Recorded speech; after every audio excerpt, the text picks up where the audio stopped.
At bago po tayo mag-umpisa mga kaswang ay labis-labis akong nagpapasalamat sa mga taong hindi nakakalimot mag-subscribe sa ating channel. Kung sino ka man, pagpalain palagi ang inyong pamilya. Yun lang po at magsimula na tayo.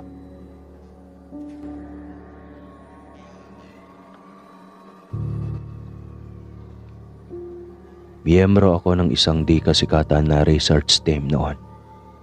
Tawagin niyo na lamang ako sa pangalang email. Ilalahad ko lamang ang aking naging karanasan sa probinsyang aming napuntahan upang saliksikin para sa special segment sa tuwing darating ang buwan ng Nobyembre. May sabi-sabi kasi sa lugar na iyon na may nakatago raw na pamayanan. Hindi ko alam kung paniniwalaan ninyo ang kwentong ito. Pero hito, sisimulan ko ng ilahad. Likas akong sutil at maloko noong kabataan ko. Kaya nang sabihin sa amin ang assignment, ay na-excite ako. Nagkaroon pa nga ng biro-biroan sa biyahe. Ako lang daw ang binata roon. At baka raw matipuhan ako ng mga kakaibang nilalang na namumuhay sa lugar. Sumisigi lang ako sa tukso. Sinasagot ko sila na wala rin naman masama. At sa mga nabasa ko kako na comics at kwento tungkol sa mga kakaibang elemento, ay magaganda ang mga babae. Hindi ko naman pinangarap na makatagpo ng aswang o kung ano paman para sa aking sarili. Gusto kong silang matagpuan kung totoo man sila upang ako ang maunang magsabi sa mundo. Sakim na sa pera kung sakim, pero malaking bintahe sa akin kung sakali lang. Sa ganitong industriyang kinabibilangan ko ay mabilis ang karera. Nang marating namin ang lugar na aming sasaliksikin, ay agaran na naglagay ng tent ang mga kasama bilang aming tulugan. 3 araw din ang ilalagi namin doon. Ako na ang magsasabi sa inyo. Hindi lahat ng napapanood ninyo sa TV ay totoo. Pero may mga pagkakataon talaga na animo. Nakikisali ang mga kakaibang nilalang sa tulad namin na researcher. At iyon nga ang matagal ko ng pangarap dahil limpak na salapi na kapalit niyon. Naging maayos naman ang unang gabi namin sa lugar, kahit nasa kalbong bahagi kami ng kagubatan. Presko pa nga. Masarap talaga matulog kapag ang nakapaligid sa iyo ay mayayabong na puno.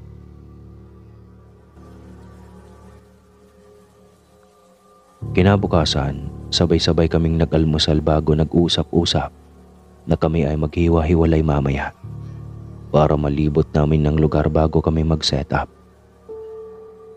Kailangan na maging pamilyar kami sa lugar bago namin simulan ang setup ng kamera at mga ilaw na gagamitin. Napag-usapan din na mamaya pa ang dating ng isang van. Naroon ang inarkilang medium o tagatawag ng kaluluwa ng team namin. Kailangan talaga sila sa mga ganoong pagkakataon. Meron ding pare. Nagsimula na ang aming pag-iikot. Tinahak ko ang daan papunta sa gilid sa may kanan. Masukal ang mga dahon at puno roon. Tiyak na masusugatan ang daraanan. Pero sa kabilang daan ay maluwag. Kaya ang 4 na kasama ko ay doon nagsimula. Pareho lang naman ang kalalabasan namin. Pinili lang nila ang hindi mahirapan. May permiso naman kami ng mayor sa lalawigan na iyon. May kasama rin kaming nagsilbing tour guide. At tagahataw din daw ito ng mga mababangis na ahas sa lugar. Medyo matagal na ako sa trabahong ito, kaya alam ko ang mga ahas na kinatatakutan ng marami ay hindi naman ganoon kaaga kung umatake. Basta may nakakain pa ang mga ito, wala rin namang pakialam sa mga tao. Parang aso, kinatatakutan ng tao kahit wala namang basihan para katakutan. Sa paglalakad ko ng halos 15 minutos, napamulagat ako.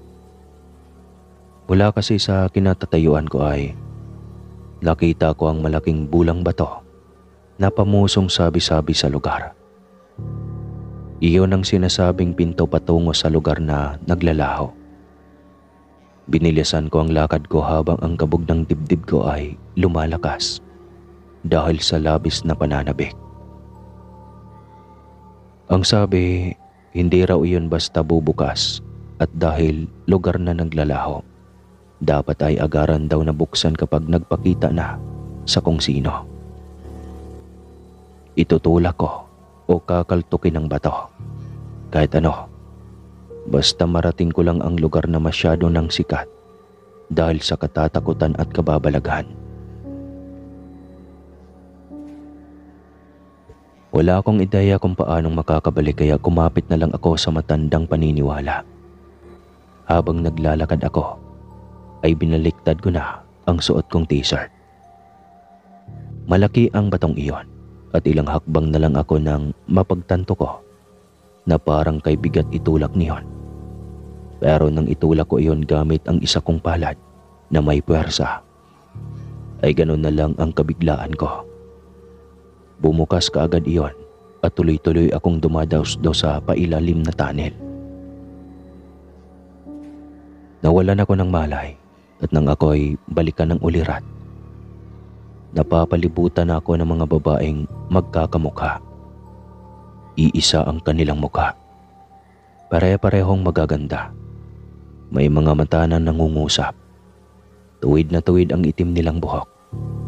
May labi silang makipot at sakto sa tangos ang mga ilong. Morena sila. Ang kanilang mga suot ay dahon. May napanood ako na ganoon sa pelikulang sinauna. Inakala ko na mga Amazona sila at lulutuin nila pero hindi pala. Inakay nila ako sa isang kubo. Hindi sila nagsasalita. Tikom ang bibig nila. At narimarim ako nang mapuna kong may sinulid ang mga iyon. Ang mga tahi sa kanilang labi ay hindi halos makikita kung hindi ilalapitan. Hindi ko alam kung bakit at sino ang may gawa niyon sa kanila.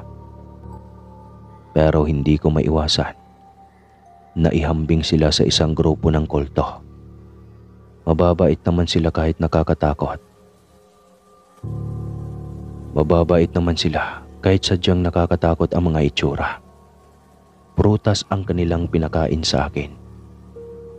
At nang sila naman ang kakain, gumamit sila ng kapirasong kawayan at ginawa nila iyong straw. Lahat ng mga gawain nila roon ay nakakamangha. Wala akong masabi. Bilib na bilib lamang ako sa mga nakikita ko. Wala akong makausap sa lugar. Sinimulan ko na lamang na magsalita at sabihin sa kanila na kung maaari ay kuhanan ko ng litrato ang lugar na iyon. Iyon na yata ang hinihintay kong kasikatan. Kapag nakalabas ako roon, siguradong sisikat ako dahil sa natuklasan ko. Pero bigo ako. Hindi sila nagsasalita at hindi ko rin alam kung naiintindihan nila ako. Gayunpaman, inanda ko na lang ang dala kong kudak at sinimulan na ikutan ang lugar para kuhanan ang magagandang kuha. Pero medyo nailang ako. Sa malayo ay nakikita ang mga babaeng magkakamukha na nagbibihis gamit ang malalaking dahon.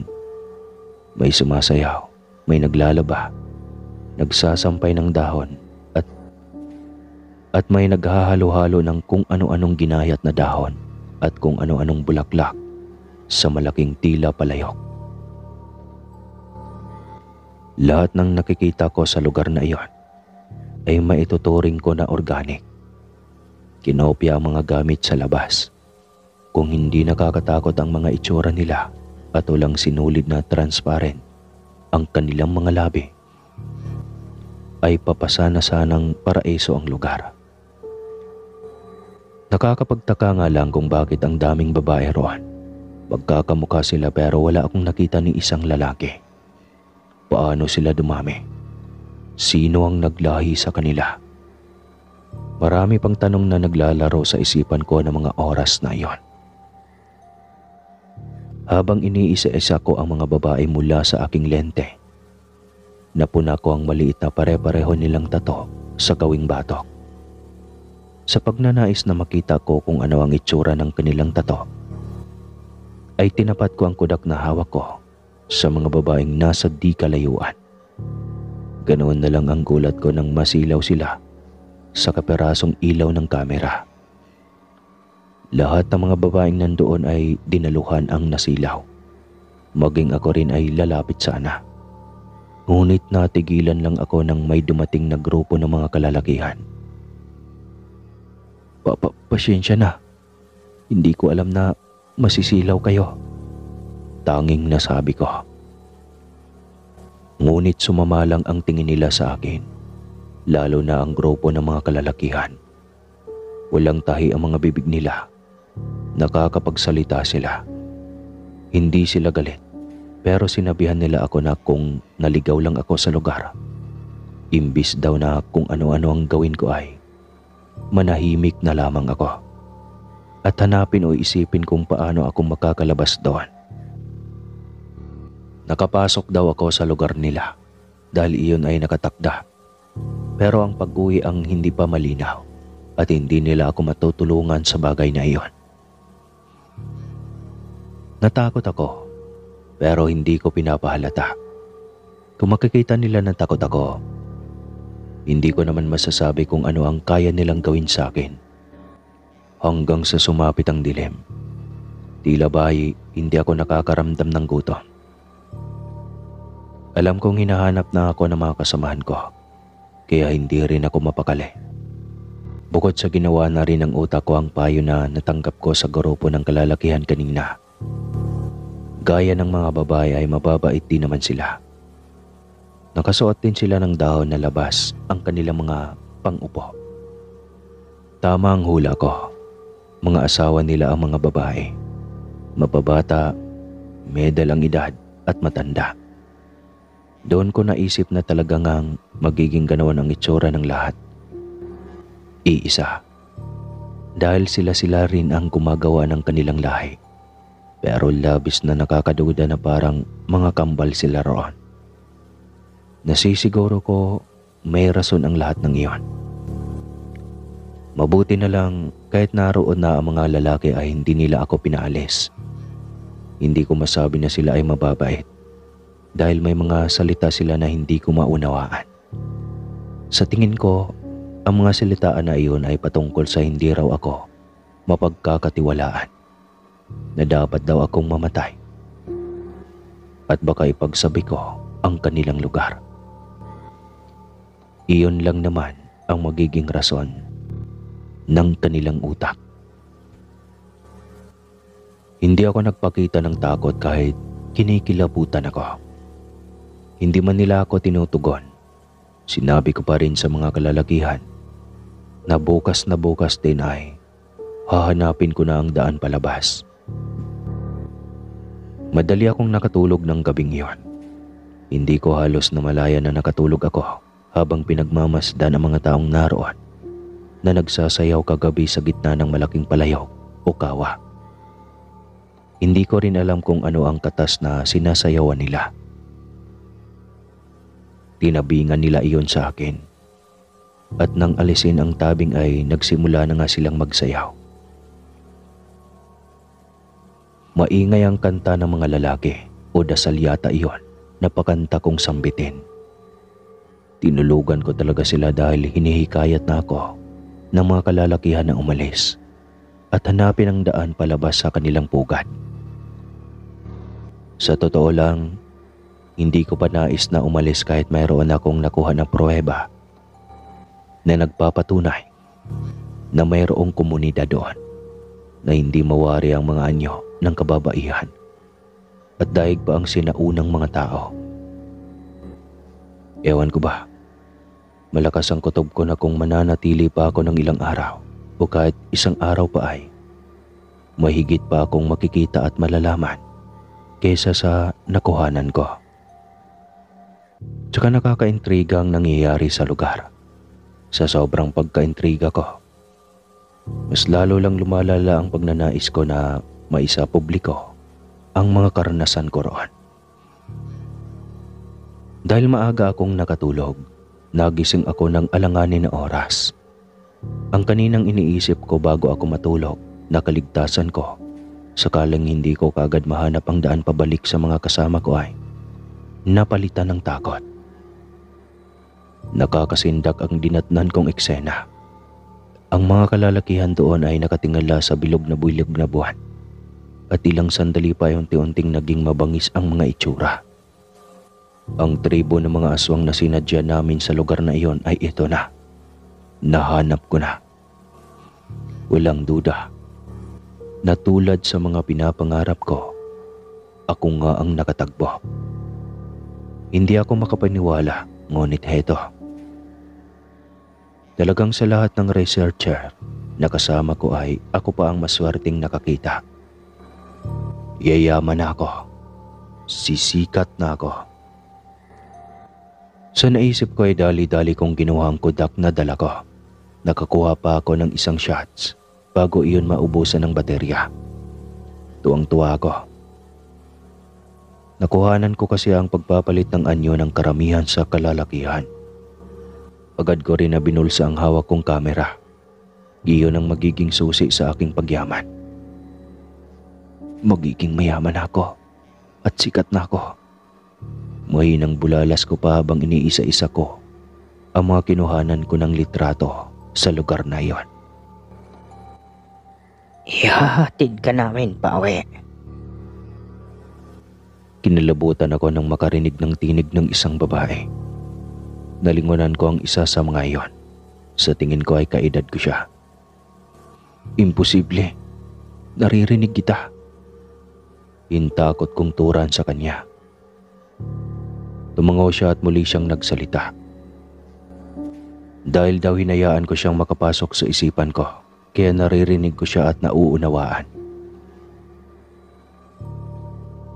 Naalala kong nakipagtitigan ako sa kanya noong nakaraan. Tinuruan ko din siya kung paano mapupusod ang buhok niya. Gamit ang lubid na nadampot ko lang sa sahig. Nang itali niya ang kanyang buhok ay malinaw kong nakitang tatsulok na tattoo sa kanyang batok. Lahat sila ay may ganoong marka. At dahil nauunawaan at naririnig ko siya ngayon, tinatanong ko na siya kung bakit sila magkakamukha at ano ang simbolo na nasa kanilang mga batok. Mga anak daw sila ng sinaunang aswang, kaya sila magkakamukha. May pangalan ang aswang na iyon, ngunit hindi ko na maalala. At ang nasisiguro ko lang ay sinaunang wika natin ang pinagmula ng binanggit niyang mga pangalan. Ang lugar na daw iyon ay sadyang pinakita sa tulad kong hayok sa kasikatan at pera. Sa pamamagitan daw ng magiging desisyon ko sa paglabas ko roon, ay malalaman daw nila kung nararapat ba silang kumain na ng karni ng tao. Marami raw balita na nakakarating sa tribo nila galing sa mga aswang sa labas na masarap daw ang karni ng isang taong maitim, ang budhi at gahaman. Marahas akong napalunok dahil sa kanyang sinabi. Parang istoryang hindi ka panipaniwala, parang pambata. Malinaw na tinuturuan ako ng leksyon ng mga nilalang na ito. Ang hangarin ko na pagkakakitaan sila ay unti-unti nang naglaho. Sisikat nga ako at magkakapera. Ngunit ang isipin pa lang na babalikan ako ng mga aswang sa gagawin kong pagbunyag sa kanilang tribo ay nakakatakot na. Aanin ko ang limpak na pera kung mamamatay rin naman ako nang dahil sa kawalan ko ng respeto sa mga natuklasan ko. Ihahatid na kita. Halika na. Inulit niya pa ang kanyang kaninang sinabi. Nagkumahog na ako noon na tumayo. Para kasing kapag hindi ako matitinag ay anumang oras ay kakainin nila ako. Nang muli ko kasing lingunin ang mga kalalakihan na kanina ay naging aswang. Lahat sila ay nakatingin sa akin na para bang naghihintay sa aking desisyon. Uuwi o papalapa. Siyempre, aalis na ako roon sa lalong madaling panahon. Nang makabalik ako sa lugar kung saan ko nakita ang parang portal ng tribo ng mga aswang, ay nakita ko pang nagbago ang anyo ng babaeng naghatid sa akin palabas. Kumanda siya. Nang muli akong lumingon sa pinanggagalingan namin, nabigla ako. Lahat ng mga nandun ay parang normal na mga tao. Walang bakas na sila ay mga aswang, kahit magkakamukha pa rin naman ang mga kababaihan. Hindi ko sinugal ang aking sarili. Sabik akong maging sikat at mapera. May nakahalap akong ebidensya na magpapatunay na ang tribo ng mga aswang na aming hinahanap ay totoo. Pero isa lang ang ating buhay. Walang easy money, kaibigan. Ang lahat sa mundong ito ay pinaghihirapan. Tulad na lamang ng ligtas na lugar ng tribo ng mga aswang na patuloy na hinahanap ng mga ordinaryong tao.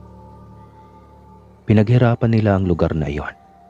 Nasaan ng puso ko kung ibubunyag ko sa madla nang dahil lamang sa pera. Sa kabila rin ng mga nasaksihan ko at nalaman patungkol sa tagong tribo ng mga aswang ay hindi nila ako pinakitaan ng hindi mabuti. Walang dahilan para ipagkanulo ko sila at ibunyag sa publiko. Muli, alam kong marami ang hindi ito paniniwalaan. Ngunit, ibinabahagi ko lang naman at hangad ko ang inyong respeto. Hanggang dito na lang po ang kwentong ito, Sir Casper. Muli po, ako po si Emil ng Pilipinas.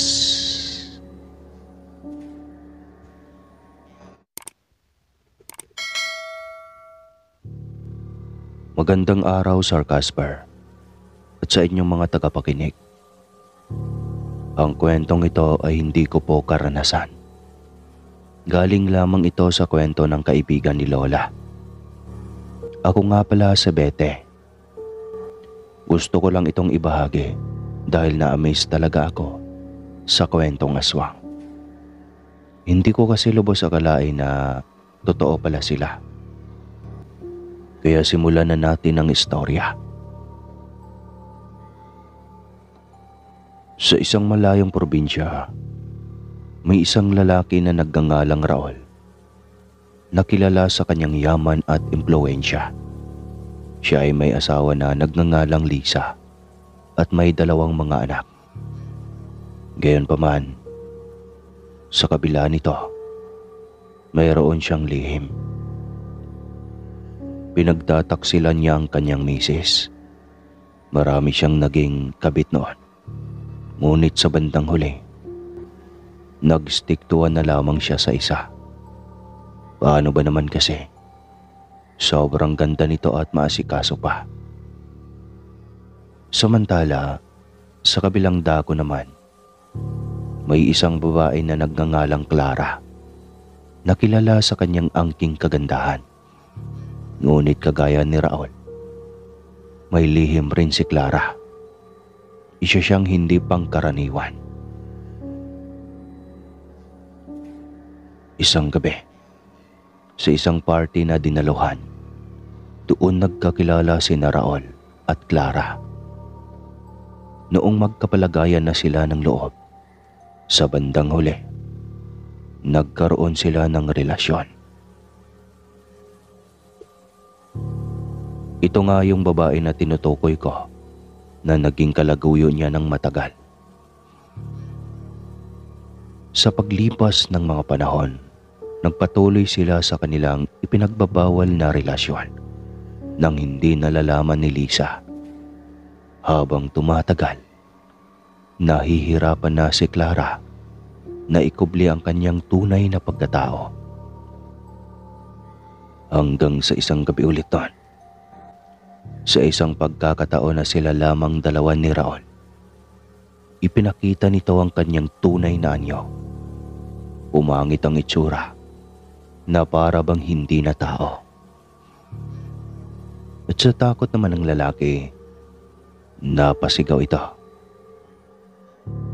Raul, hindi mo dapat ako katakutan dahil mahal kita.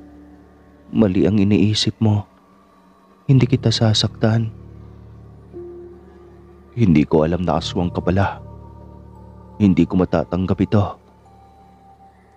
Sa kabila ng pagkatakot, nagdesisyon ng lalaki na ituloy pa rin ang kanilang relasyon. Ngunit sa kanyang pagbabalik sa bahay, natuklasan na ni Lisa ang kanilang lihim. Sa galit nito, sinugod ni Lisa si Clara. Pero wala pa rin itong kaalam-alam sa tunay na pagkatao ng babae. Sa huli, nagkaroon ng malaking iskandalo. Kaya naman si Raul ay nakapagdesisyon ng mabigat sa kanyang kalooban. Pinili niya ang kanyang pamilya at iniwanan na si Clara. Kaya nang mangyari iyon, umalis na lamang ang babae sa kanilang probinsya para siya ay makalimot na. Matapos nga nitong iwanan ng probinsya, nagpatuloy siya sa kanyang buhay sa isang malayong lugar. Kahit na sobra siyang nasasaktan sa nangyari, nagpursigi siya na baguhin ang kanyang buhay at upang pigilan ang kanyang pagiging kakaiba. Hindi naman niya kagustuhan ang nangyari sa kanya. Isang aksidente lamang ang lahat. Samantala, sa probinsya, nagpatuloy ang buhay ni Raul at Lisa bilang mag-asawa. Ngunit hindi na sila naging masaya tulad ng dati. Ang kanilang relasyon ay nagbago at nagkaroon ng lamat dahil sa mga naganap. Hanggang sa isang araw, nagkaroon ng balita na may isa umanong aswang na naghahasik ng lagim sa kanilang baryo. Madalas itong masilayan ng iilan bilang isang malaking ibon na lumilipad sa langit kapag malalim na ang gabi. Nang makarating ito kay Raul, alam niyang si Clara iyon. Sa kabila nito, nagpasya siyang hanapin ang babae hanggang sa natagpuan na nga niya ito.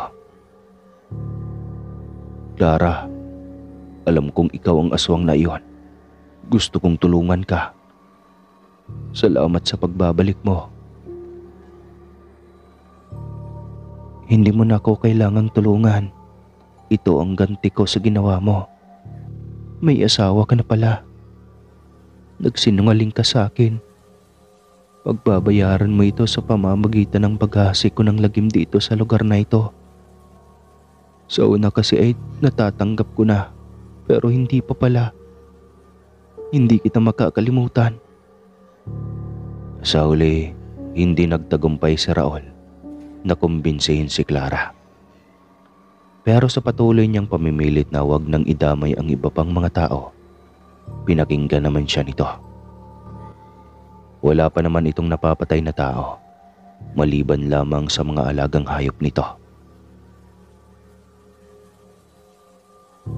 At sa pangatlong pagbabalik niya sa pinagtataguan ng babae, na-realize na nito ang pagkakamali. Kaya nakumbinsi niya rin ito ng tuluyan na huwag nang mandamay ng iba. Pagkatapos ng pag-uusap nila, umuwi na si Raul. Sa kabilang banda naman, si Clara ay nagbabago pa rin ng katauhan sa pagsapit ng kailaliman ng gabi. Habang sa kabila ng kanyang sitwasyon, hindi niya hinahayaang maging hadlang ito sa kanyang pagbabago. Nagpasya siyang itigil na nga ng tuluyan ang kanyang pagiging ganto at magsimula ng isang bagong buhay. Kaya puro mga hayop na lamang ang ipinanglalaman niya ng sikmura. Ang lahat ng mga nahuhuli ay nahahanap lamang niya sa kagubatan. Isang araw, may isang binata na nagngangalang Miguel na lumapit kay Clara at humihingi ito ng tulong. Hindi nga niya alam kung bakit iyon ginawa ng lalaki sa kabila ng kanyang kalagayan. Mayroon raw kasing aswang ang gumagambala sa kapatid na buntis. Humihingi ito ng gabay sa dalaga. Dahil dito, tinulungan nito ang kapatid ng binata. Naging gabay pa nga siya. Siya nga pala, iilan lamang ang nakakaalam na ganong uri ang babae. Pero ang iba naman sa kanila ay hindi naniniwala na ganoon siya dahil sa kanyang kagandahan. Hanggang sumapit muli ang isang araw noon, si Raul ay nagpasyang bumisita muli kay Clara. Gusto niyang humingi ng tawad at pasalamatan ito sa ginagawang pagbabago.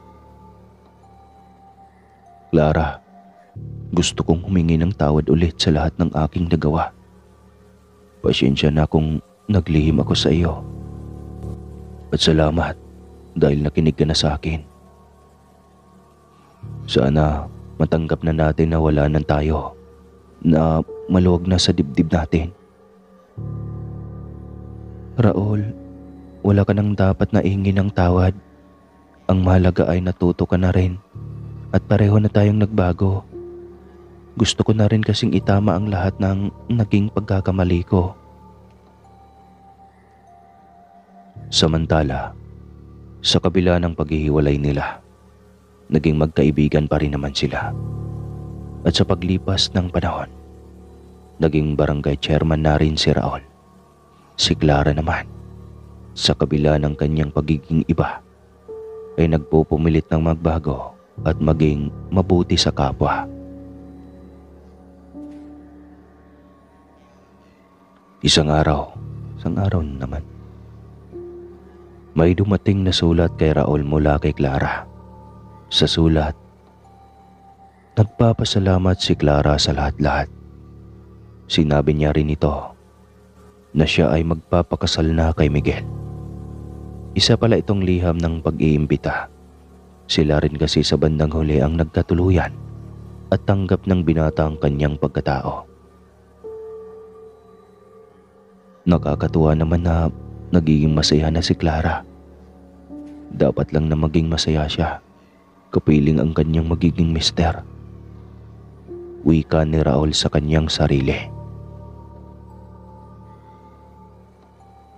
Makaraan ng ilang mga taon, nagkita ulit sina Raul at Clara sa isang pagtitipon sa kanilang lugar. Nasilayan niya ang kasiyahan sa mga mata nito habang kasama si Miguel. Sa kabila ng lahat, natutuwa siya para sa kanila. Clara, masaya ako para sa inyo ni Miguel. Sana'y patuloy kayong maging maligaya. Siya nga pala, mayroon na ba kayong anak? Ilang taon na rin kasing magbuhat nang umalis kayo rito. Ngayon nga lang kayo bumalik eh. Tanong niya sa babae. Salamat. Sa totoo lang, mayroon na kaming anak at ngayon ay 2 taon na ang bata. Naiwan lang sa biyanan ko. Teka, kumusta ka na nga pala? Balita ko ay mahusay ka raw na barangay chairman ha. Kaya naman sinabi ni Raul na tama ang inihayag ng babae. Natuklasan niya rin na nawala na ang sumpa sa pagkatao ni Clara. May albularyo raw kasi ang gumabot sa kanya kahit na matagal na siyang ganon. Ang sabi pa raw ay muntikan pa siyang namatay doon kasi buhay ang nakasalalay. Marami pa silang napag-usapan kasama ang asawa nito. Basta, hindi talaga makapaniwala si Raul na gumaling na si Clara at hindi na ito nagbabago ng katauhan sa pagsabit ng dilim. Samantala, naging aktibo si Raul sa pag-volunteer sa mga lokal na proyekto at naging mentor pa siya sa mga batang nangangailangan ng gabay. Sa kanyang ginagawa, natagpuan niya ang sarili bilang masaya at kontento. Dito niya napagtanto na mas masarap palang tumulong sa nakakarami kesa sa mga liwa sa asawa. Hanggang dumating noon ang araw na narinig niya ang mga tsismis tungkol sa mga kakaibang nangyayari sa kanilang baryo. May mga nagkakasakit, may mga nawawala, at may mga nakakakita ng mga nilalang na hindi nila maipaliwanag. Napagtanto ni Raul na may aswang ulit sa kanilang lugar. Mas marami na ito kumpara sa dati. Dahil dito, alam niya kung gaano kadelikado ang sitwasyong ito. Kaya naman, nagpasya siyang haharapin ng aswang para protektahan ang kanilang baryo. May dala naman siyang mahabang patalim sa kanyang paghahanap. Natuklasan niya na ang kaibigan ang isa sa mga ganitong uri. Natuklasan niya rin kung saan sila namumugat. Walang iba kundi sa loob ng kakahuyan. Mayroon kasing maliit na komunidad roon. Sa kabila ng kanyang pagkabigla, nagpasya si Raul na kausapin si Anton. Anton, alam ko na ang iyong sekreto. Nakita ko noong isang gabi kung paano naging nakakatakot ang iyong itsura. Alam kong aswang ka. Pero hindi ko ito hahayaang maging hadlang para sa ating pagkakaibigan. Kailangan natin itong hanapan ng paraan para malunasan na ito. Nagulat si Anton ngunit sa huli, umamin na rin ito. Sabay silang naghanap ng solusyon sa kanilang problema hanggang maalala ni Raul si Clara. May nabanggit kasi itong manggagamot na nakatulong sa kanya. Nang may tanong nila kay Clara kung kanino dapat lumapit, sinabi nito kay Mang Ambrosio. Teka Anton, saan niyo ba nakuha ang pagiging ganyan? Seryosong tanong ni Clara. Nag-order kasi yung pinsan ko noong mga nakaraang buwan ng pansit sa kabilang lugar. Ipinasuyo na lamang niya iyon sa kakilala niya. Nakakain kami ng pansit kaya lahat kami ng aking pamilya ay naging ganto. Kaya napilitan kami na bumukod sa baryo para hindi makagulo ng mga tao. Puro hayop lang ang kinakain namin kapag hindi na namin mapigilan. Iyon ang dahilan kung bakit kami nakakaperwisyo ngayon. Sa tingin ko ay nahawaan kami. Yung kakilala naman ng pinsan ko ay biglang nawala at di na nagpakita. Palagay ko, may kinalaman ito sa mga nangyari sa amin. Napabuntong hininga si Clara matapos itong marinig. Ganyan na rin ang nangyari sa akin noon. Nayanggaw lang ako. Basta pumunta kayo kay Mang Ambrosio. Siyang makakatulong sa inyong mag-anak. Para nang sa ganun ay hindi na kayo lumulungga pa sa kakahuyan. Payo ni Clara. Kaya naman nagpasya na si Raul at Anton na puntahan nga ang albularyo. Medyo malayo-layo ang lokasyon kaya nahirapan rin sila sa paghanap sa tahanan nito. Nang makapunta na sila roon, agad naman nilang binanggit ang sadya. Nangako naman si Mang Ambrosio na gagawin ang lahat upang gumaling si Anton. Total ay hindi pa naman gaanong matagal pa ang pagiging ganun nito. Habang nagaganap ang ritual, sobrang nasasaktan si Anton dahil sa pinapaso siya ng apoy ng matanda. Anito, kailangan raw gawin iyon para unti-unting mabawasan ang sumpa na nakapaloob sa katawan. Habang dumaraing sa sakit si Anton, nasisindak naman si Raul sa nangyayari sa mukha nito. Habang tinititigan niya kasi ng matagal, nagmumuka na itong impakto. 2 oras rin ang itinagal ng pagpapaso sa kanya ng panaka-naka habang nag-uusal ng dasal si Mang Ambrosio. Gumagaan na lamang ang pakaramdam ng kaibigan ng itigil na iyon ng matanda. Pagkatapos niyon, mayroon namang ipinainom kay Anton na isang uri ng likido. Nang mainom nga iyon ng binata, Parang nasusunog ang kaloob-looban ng kanyang katawan. Nag-iba rin ang kulay ng mga mata nito habang nagpupumigla sa pagkakatali. Mabuti na lamang ay nakagapos ito ng mabuti sa isang matibay na lubid. Pero saglit lamang ang pagwawala ng lalaki dahil kalaunan ay kumalma na rin ito. Sa wakas, natapos na rin ang mahabang oras ng ritual. Bumalik naman sa dati ang itsura ni Anton. Nawala ang kanyang mga pangil at ang kanyang balat ay bumalik na sa normal. Kaya naman tuwang-tuwa si Anton sa nangyari sa sarili. Inihayag naman ng albularyo na ganap na nga siyang magaling pagkatapos noon at nalagpasan niya ang lahat ng pagsubok. Maraming salamat po sa pagpapagaling sa akin. Tama nga ang sinabi ni Clara. Napakahusay ninyo. Hindi ko ito inaasahan at sa wakas ay natanggal na ang sumpa. Masayang pahayag ni Anton. Samantalang si Raul ay kinakalaga na siya ng lubid sa katawan. Walang anuman iyon.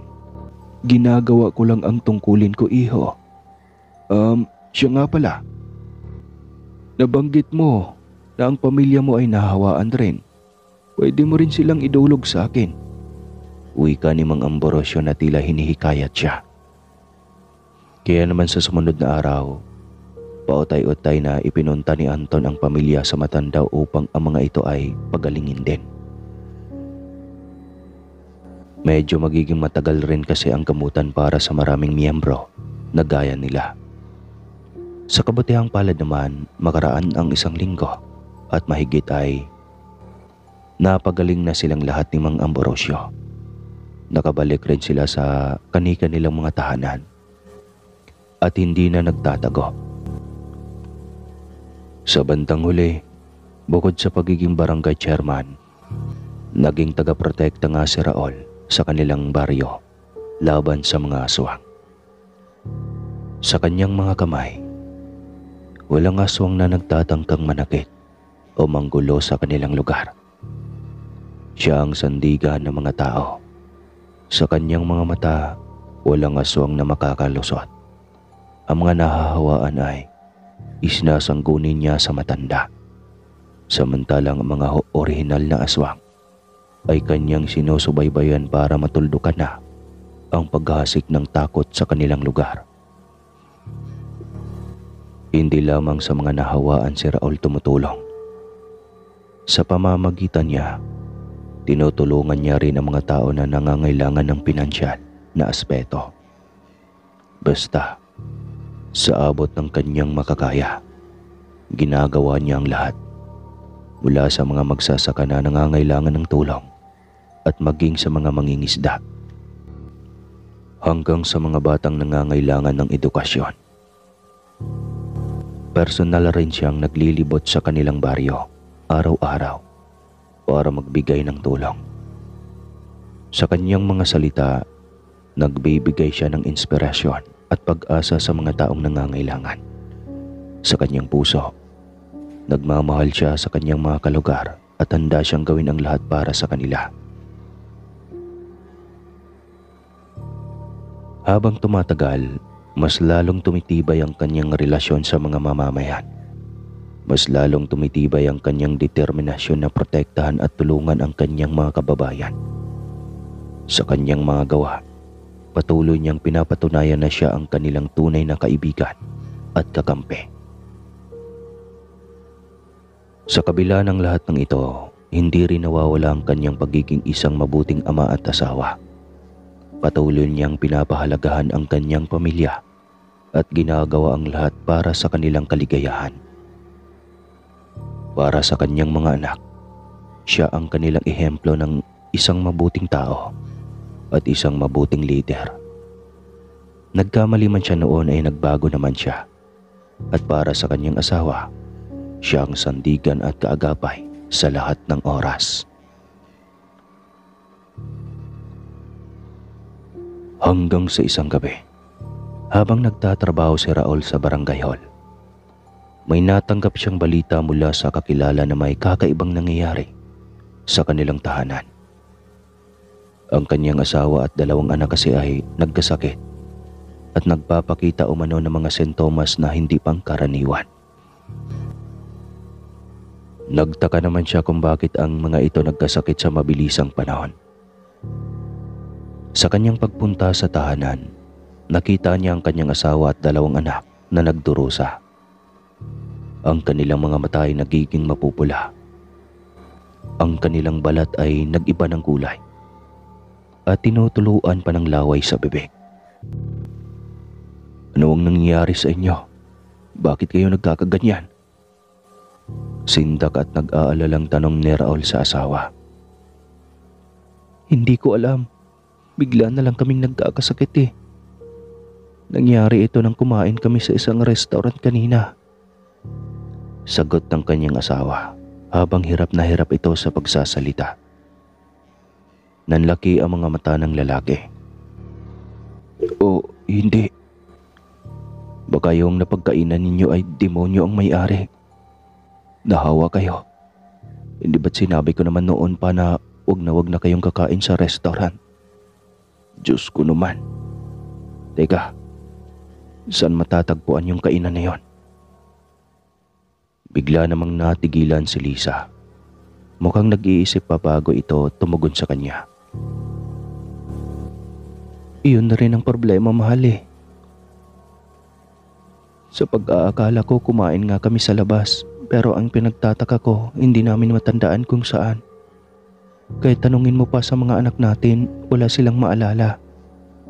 Raul, nakikiusap ako. Tulungan mo kami bago pa kami mawala sa sarili. Nararamdaman na kasi namin na takam na kaming kumain ng sariwang laman. Natanungan ni Raul sa mga anak kung saang kainan matatagpuan iyon. Umiling lamang ang mga ito sa kanya habang lumilika sila ng kakaibang ungol. Sa palagay ni Raul sa oras na iyon, kailangan niya nang dalhin ang mga ito sa albularyo. Nang dahil nga sa tulong ng ritual at mga orasyon ni Mang Ambrosio, unti-unti nang nababawi ng kanyang asawa at mga anak ang kanilang mga alaala. Unti-unti na ring nawawala ang nararamdamang sintomas. Natatandaan na nila ang eksaktong lokasyon ng restaurant na iyon. Mang Ambrosio, natatandaan na nila kung saan ang restaurant. Ano ang dapat kong gawin? Tanong niya rito. Iyo, kailangan mong pumunta doon at kausapin ang may-ari. Huwag kang matakot. Kasama mo ang Diyos. Banggitin mo lang rin ang pangalan ko at sabihin mo, hindi sila makakaligtas sa karunungan ni Mang Ambrosio. Payo sa kanya ng matanda. Dala ang tapang at determinasyon. Nagtungo nga si Raul patungo sa restaurant. Sa kanyang pagdating, agad niyang nakilala ang may-ari nito na mukhang hindi pangkaraniwang tao. Iyon ang nararamdaman niyang aura nito. May dala pa siyang itak ng magpunta roon. Ikaw, lumayas ka dito. Hindi mo na kami maluloko. Hindi mo na kami mahahawaan. Sa oras na hindi pa kayo umaalis dito makaraan ng 24 oras. Mananagot kayo sa akin at kay Mang Ambrosio na isang magaling na manggagamot at isa rin siyang antingero. Uubusin namin ang lahi ninyo. Pagbabanta niya pa rito. Hindi naman umimik ang may-ari, pero napatunayan niya na nga na hindi ito ordinaryo dahil baliktad ang refleksyon niya sa mga mata nito. At dahil sa kanyang ipinamalas na katapangan, natakot ang mga ito at agad nang umalis sa lugar. Sa wakas, naging ligtas na muli ang kanilang baryo sa panganib na dala ng mga elemento. Tama nga ang inihayag ni Mang Ambrosio, kung saan ay babanggitin lamang raw ang pangalan at lulubayan na ng mga ito ang lugar. Sa loob-loob ni Raul, mukhang malaki ang takot ng mga ito sa matanda. dahil alam nila kung ano ang kaya nitong gawin. Samantala, nang bumisita uli sila sa bahay ni Mang Ambrosio, patuloy ang pagpapagaling sa kanyang asawa at mga anak. Sa bawat orasyon at ritual, unti-unti silang bumabalik sa kanilang normal na kalagayan.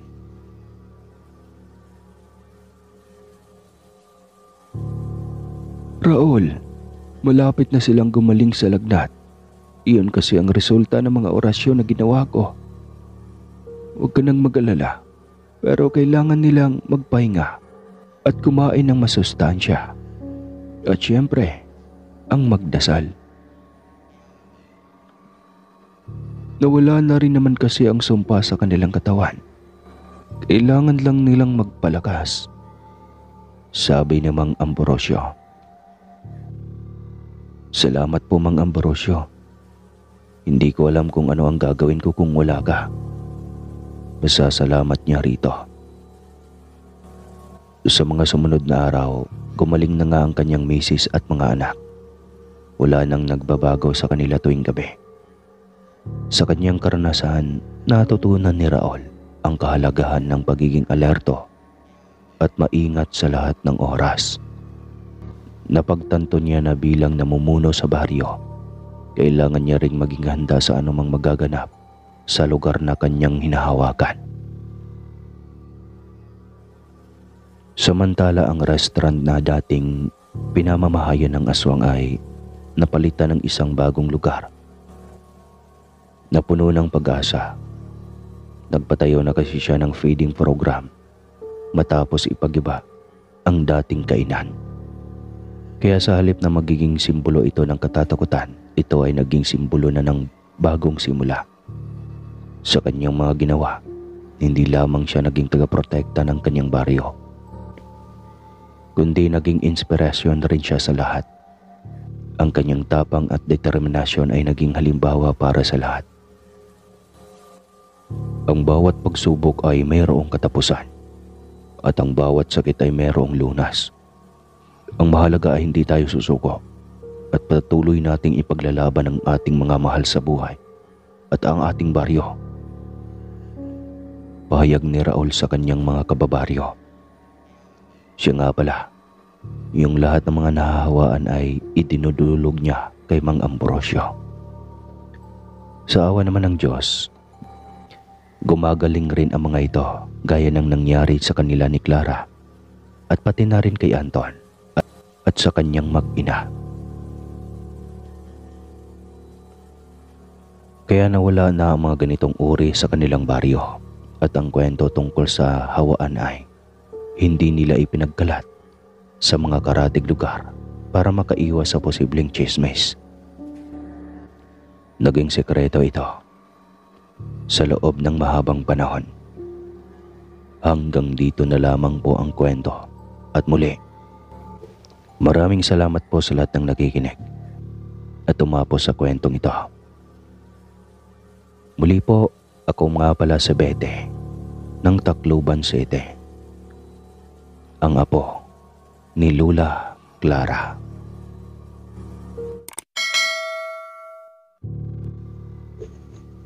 Magandang araw sa inyo, Sir Casper. Mia nga po pala ang pangalan ko. Narito po ako upang ibahagi ang malungkot at nakakatakot kong karanasan tungkol sa multo sa bahay na malapit sa may puno ng balete. Matagal na kaming nakatira sa baryo Magsibol at matagal ko na rin na nakikita ang lumang bahay na may katabing malaking puno ng balete. Walang taga-baryo ang hindi nakakaalam sa tungkol doon dahil kitang-kita ang bahay na iyon dahil nasa tabing kalsada ito. Wala rin ibang bahay na nakatirik doon bukod sa lumang bahay na binansagan na ng lahat na haunted house.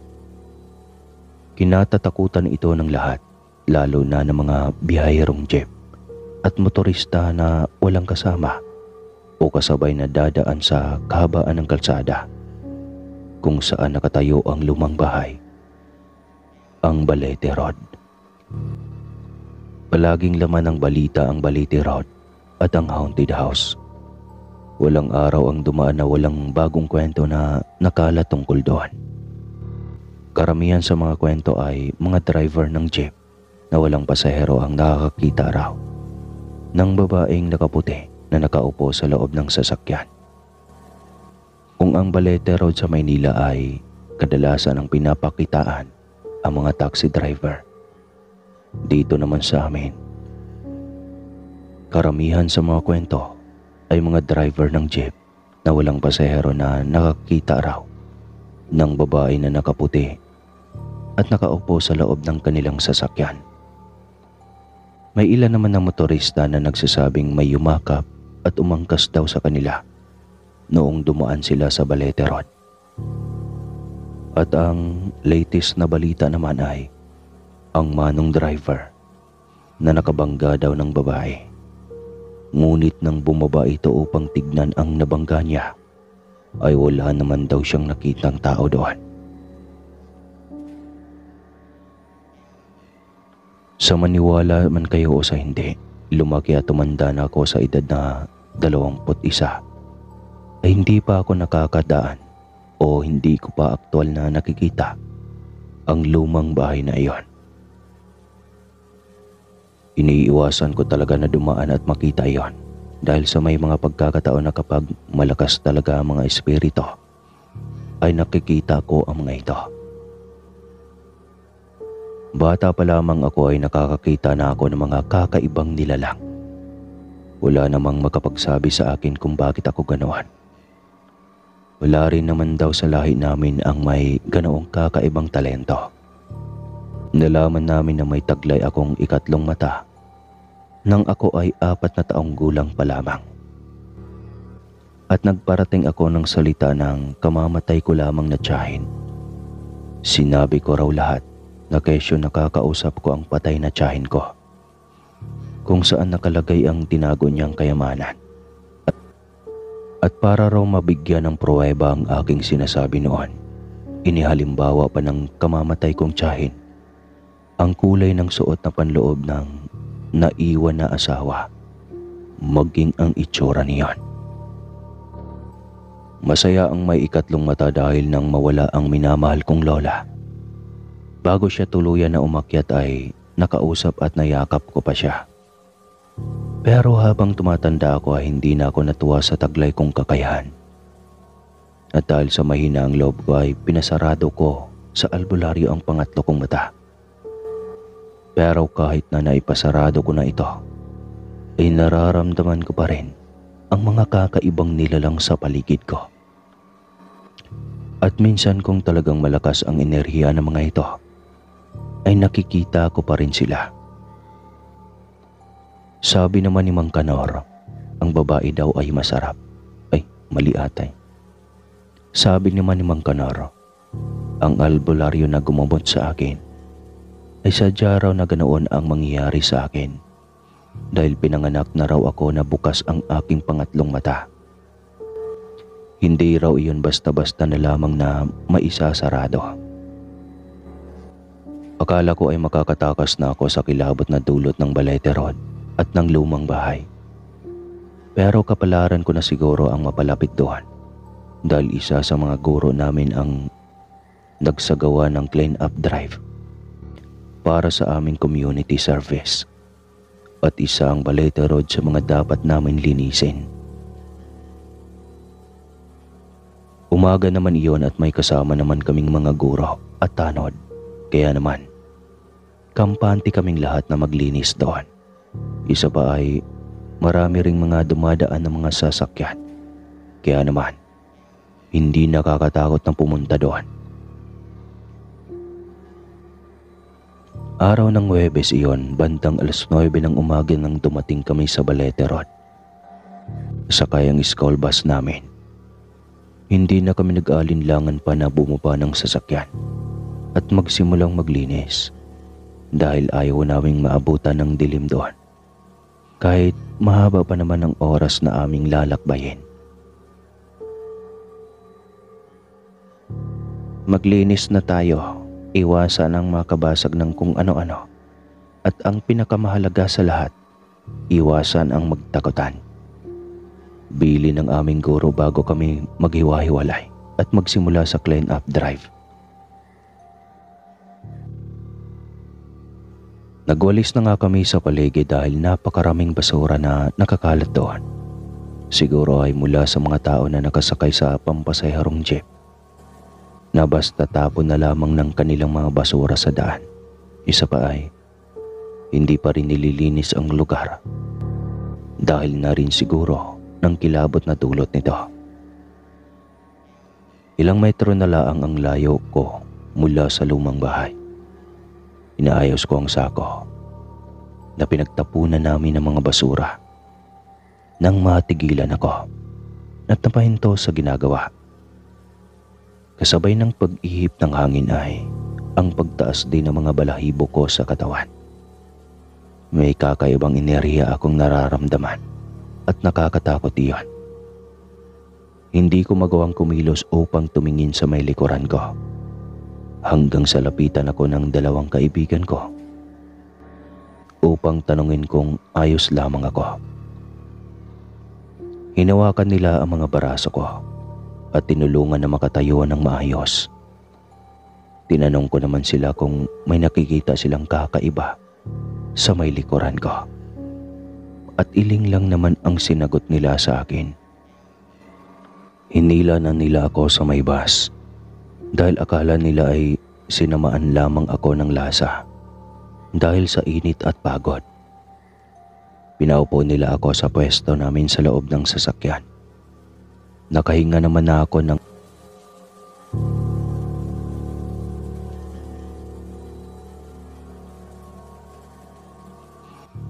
maya-maya pa ay nagpaalam na ang mga kaibigan ko na bababa na upang ituloy ang ginagawa namin kanina. Nagpaiwan naman ako dahil magpapahinga muna ako kahit sandali. Pero isang malaking pagkakamali pala na hinayaan ko silang iwanan ako doon. Dahil naramdaman ko na naman ang matinding enerhiya.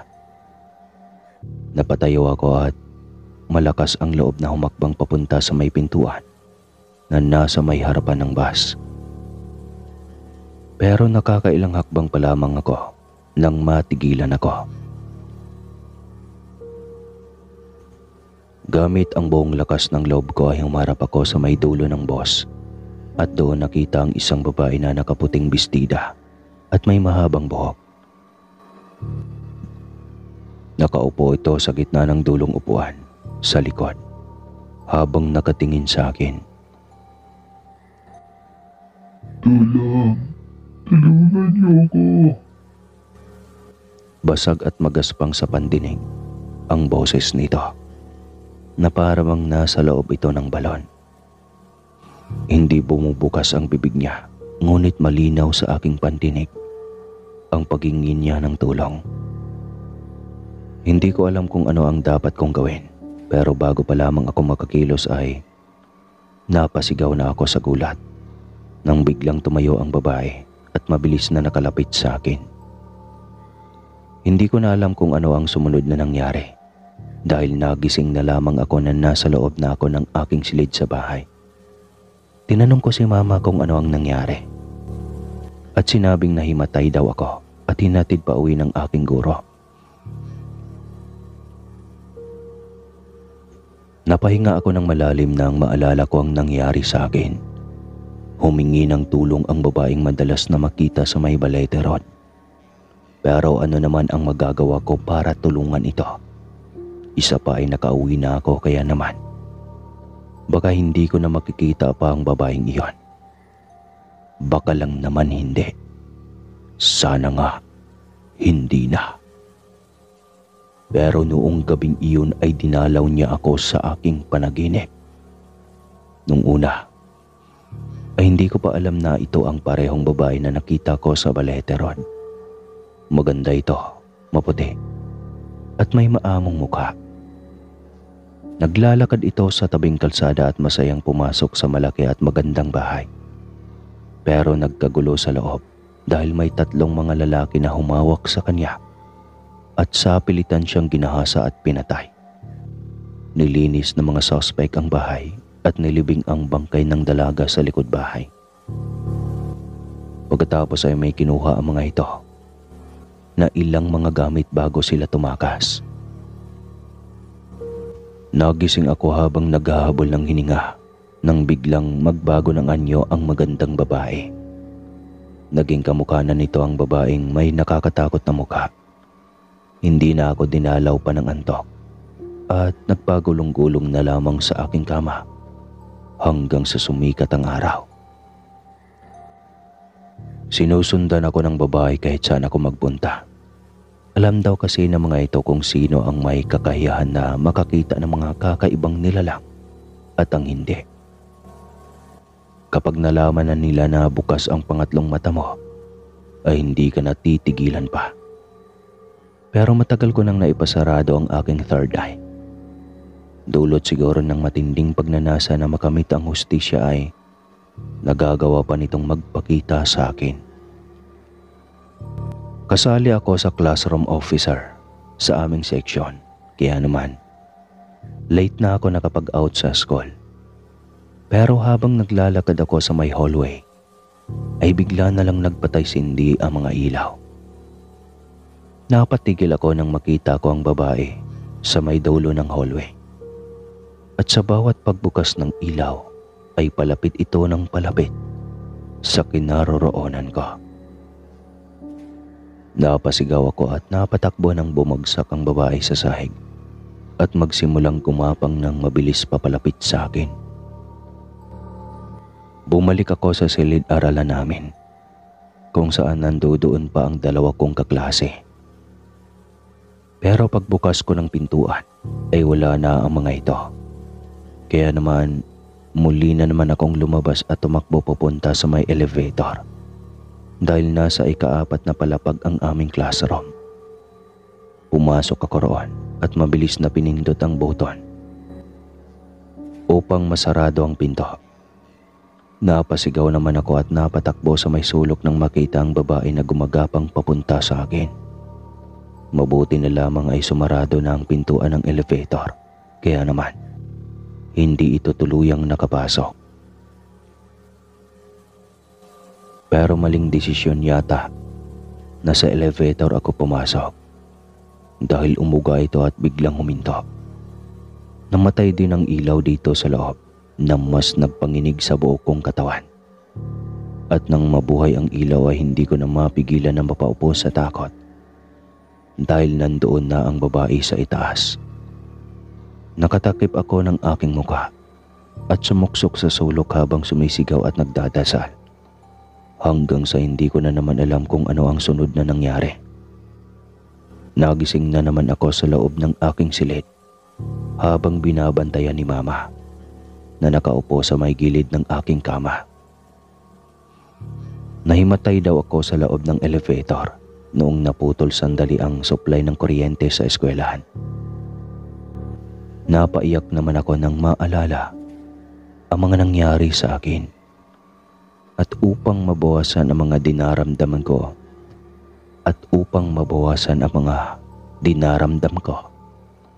ay sinabi ko kay Mama ang lahat.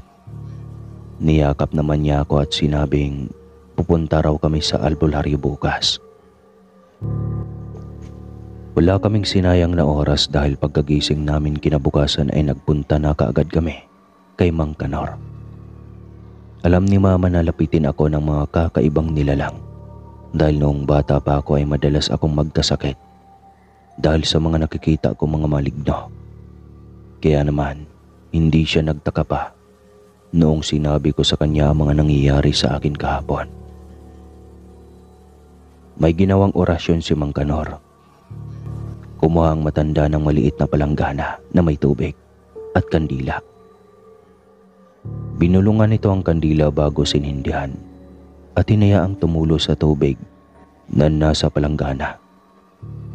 Pagkatapos naman ng ilang minuto ay kinuha na nito ang imahe na nabuo mula sa natunaw na kandila. Sinusundan ka ng babae dahil alam niya kung sino ang mga taong may kakayahan sa wala. Sinundan daw ako ng babae dahil alam daw ng mga ito kung sino ang taong may kakayahan na dalhin ang bigat na pinapasan nila. Kwento ko sa kanila ang mga nangyari sa akin at kung ano ang gusto ng babae. Maaari raw na gusto lamang ng dalaga na mailibing ito sa tamang libingan at mahuli ang mga pumatay dito. Tinanong ko kung ano ba ang dapat kong gawin upang tigilan ako ng kaluluwa nito. Tutulungan daw ako ni Mang Kanor na magsabi sa mga pulis. Noong sumunod na araw ay may nagpuntang tanod sa bahay namin, kasama ang matandang albularyo. Sinamahan ko sila papunta sa Balete Road at sa lumang bahay. Dumiretso kami sa likod bahay, kung saan ko nakitang inilibing ang babae sa panaginip ko. Nagsimulang maghukay ang mga tanod at di nagtagal ay nakita nga namin ang kalansay nito. Nang makumpirma ang aking mga siniwalat ay tsaka lamang dumating ang mga pulis. Nagsagawa sila ng mga test upang matukoy ang labi habang naghihintay ng permiso upang magbukas ng case sa krimen para mahanap ang mga salarin na gumawa noon. Hindi ko man gustuhin ay nakipagtulungan ako sa mga pulis upang ma-identify ang mga suspects.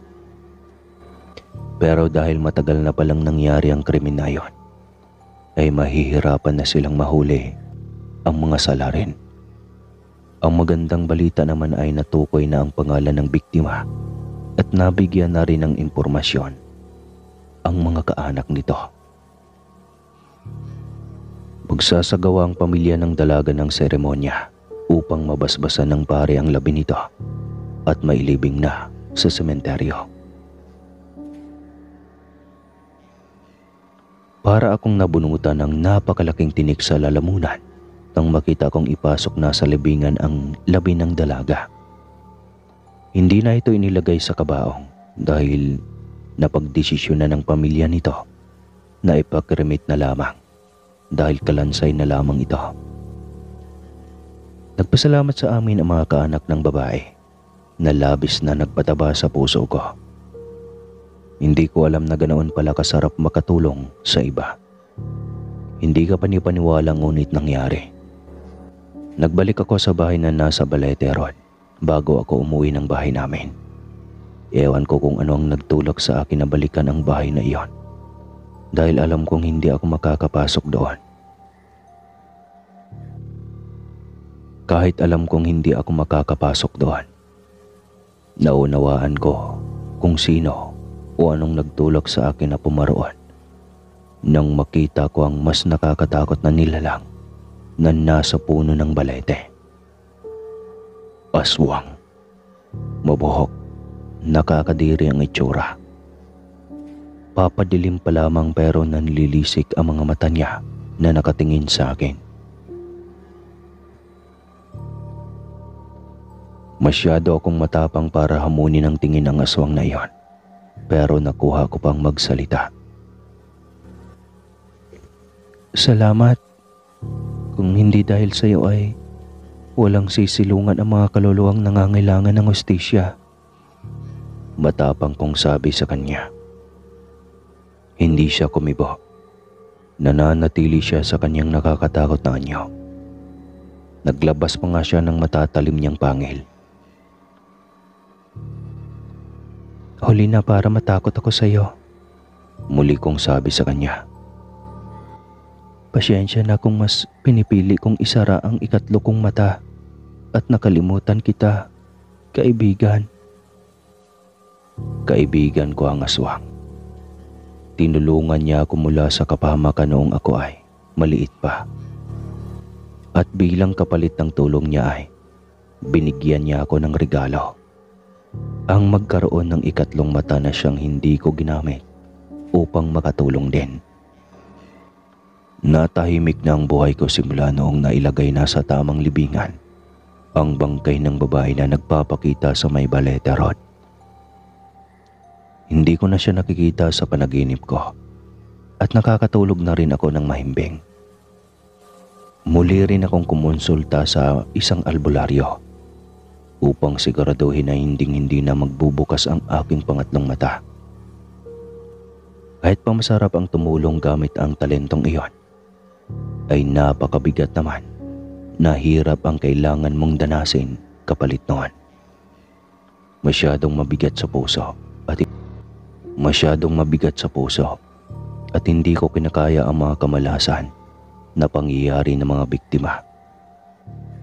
Nasabi ko iyon sa aking kaibigan na aswang at simpleng tango lamang ang kanyang tinugon.